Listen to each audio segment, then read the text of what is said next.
So hi, my name is Juan Fernando Blanco Calixto, and today we will to read the story Forest Vader and the Five Hooting Puppies. Okay, once upon a time there was a clumsy boy called Forest Vader. He was on the way to see his James Sparrow when he decided to take a shortcut through Central Park. It wasn't long before Forest got lost. He looked around, but all he could see were trees. Nervously, he flew into his bag for his favorite toy, Blanky. But Blanky was nowhere to be found. Forrest began to Forrest began to panic. He feels sure that he feels sure he had packed Blanky. To make matters worse, he was starting to feel hungry. Unexpectedly,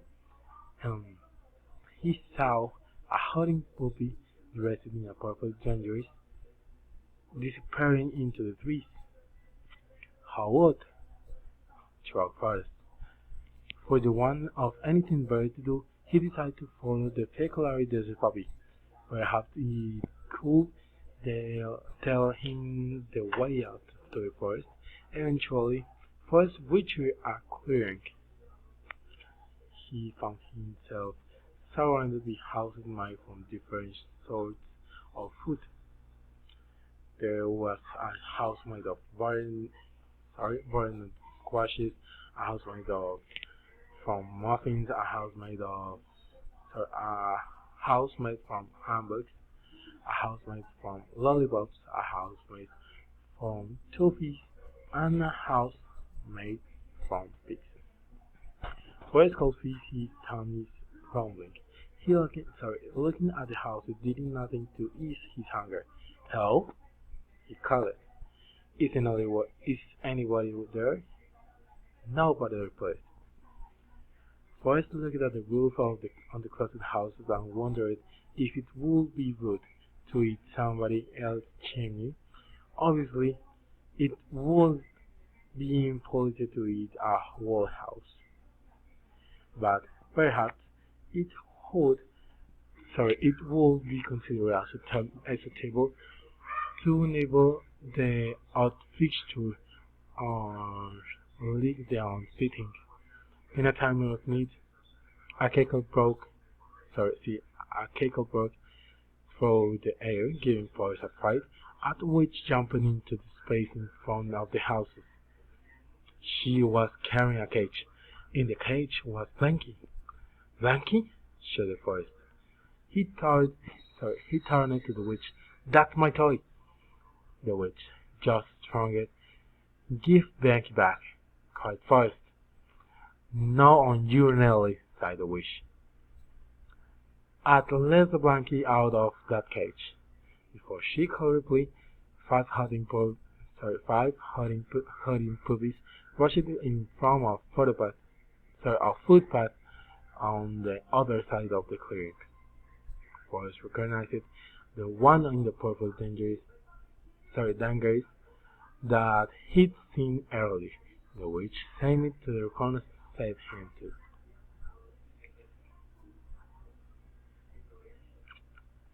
Hello, big puppy, said the witch. Good morning. The puppy nodded to Blanky. Who is this? That's Blanky, explained the witch. Oh, Blanky would look lovely in my house. Give it to me, demanded the puppy. The witch shook her head. Blanky is staying with me. Excuse me? Forrest interrupted. Blanky lives with me, and not in a cage. Big Puppy ignored him. Is there nothing you trade? He asked the witch. The witch thought for a moment, then said, I'd like to be entertained. I realize him to anybody who can eat a whole front door.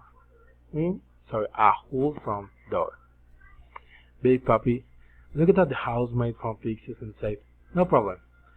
I could eat an entire house made. Sorry, I could eat an entire house made from pixels if I want to. That's nothing, said the next puppy. I could eat two houses. There's no need to show off, said the witch. Just eat it. Sorry, just eat one from the door and I'll let you have Blanky. Forrest watched it, feeling very worried. He didn't want the witch to give Blanky to Big Puppy. He didn't think Blanky who living with a hiding puppy away from his house and his other toys. The other four puppies watched while Big Puppy put on his beef and with you a knife and fork from his pocket. I eat this whole house, said Big Puppy. Just you watch. Big Puppy pulled off a corner of the front floor of the house made from muffins. He got it down, smiling, and went back for more, and more, and more. Eventually, Big Puppy started to get bigger, and just a little bit bigger at first, but after a few more forkfuls of muffins, he grew to the size of a large snowball, and he was every bit as round. And I don't feel too good, said the Big Puppy. Suddenly, he started to roll his round so round that he could no longer feel it. Help! He cried, as rolled off down and slowed into the forest. Big Puppy never finished eating the front. Big Puppy never finished eating the front door made from muffins, and Blanky remained trapped in the witch cage.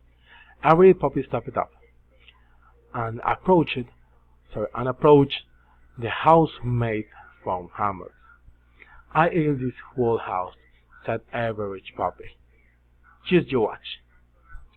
Every puppy pulled off the corner of the front door of the house made from hamburgers. She gulped him down, smiling, and went back for more. After a while, each puppy started to look at little Chrissy.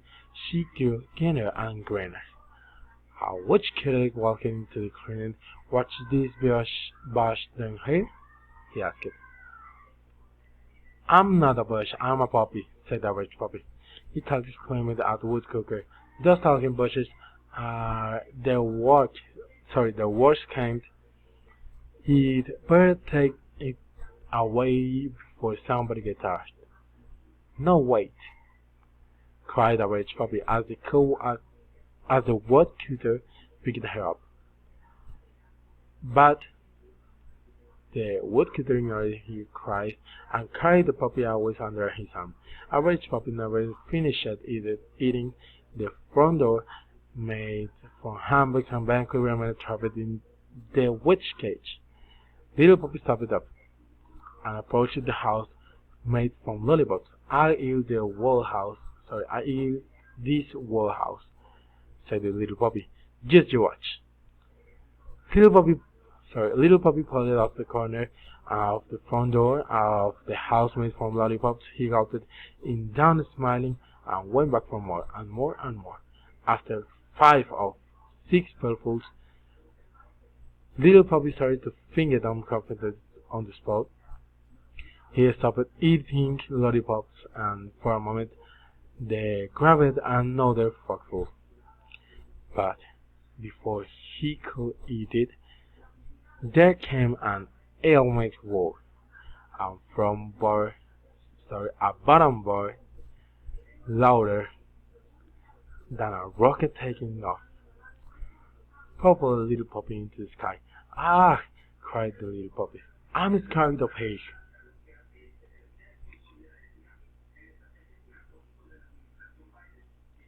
Little Puppy Little Puppy was never seen again.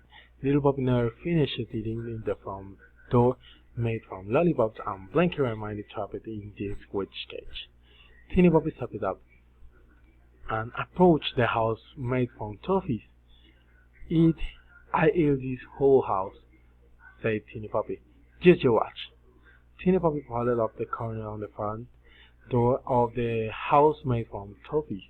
She gulped it down, smiling, and went back for more and more and more. However, of the next mouthful, the food fell straight out of Teeny Puppy's mouth. She tried to stuff in another fork full of toffees, but once again the food fell out. There's just one enough room left in her belly. This is just not fair, cried Teeny Puppy, and stomped off into the forest. Teeny Puppy never finished eating the front door, made from toffees, and Bentley remained trapped in the witch cage. Every Teeny Puppy stepped up and approached the house of the front pixels. I'll eat this whole house, said every Teeny Puppy. Just you watch. Every Teeny Puppy pulled up the corner of the front of the house made from pixels. He gulped him down, smiling, and went back for more and more and more. Suddenly, every Teeny Puppy stopped eating and started dancing. While he danced, he sang at the top of his lungs, "Pixels, watch me eat the pixels." And looks as though the pixels are making you hyperactive, laughed the witch. Oh no, they're not, cried every Teeny Puppy. Amen was this excited. With that, he walked into the tree. Bonk. Bonk. Every Teeny Puppy banged his head and fell backwards onto his bottom. He passed out exhausted. Every Teeny Puppy never finished eating the front door made from pixels, and Bentley remained trapped in the witch's cage. That's it, said the witch. I get to keep Bentley. Not so fast, said Forrest. There is still one front door to go. The front door of the house made from butternut squishes, and I haven't had a turn yet. I don't have to give you a turn, laughed the witch. My game, my rules. The woodcutter boys cried through the forest. I think you should give him a change. It's only fair. Fine, said the witch.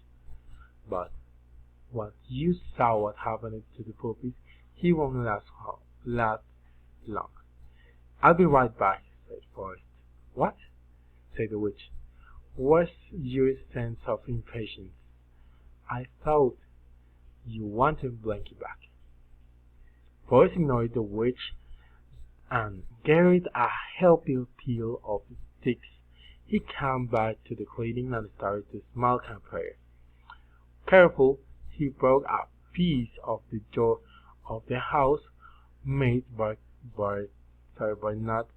butternut squashes and toasted it over the fire. Once it had cooked and cooled just a little, he took a bite. He quickly devoured the whole place. For it sat down on never lungs. You failed, cracked the witch. You were supposed to eat the whole door. I haven't finished it, explained Forrest. I'm just waiting for my food to go down. When Forrest's food had digested, he broke off another piece of the door made from butternut squashes.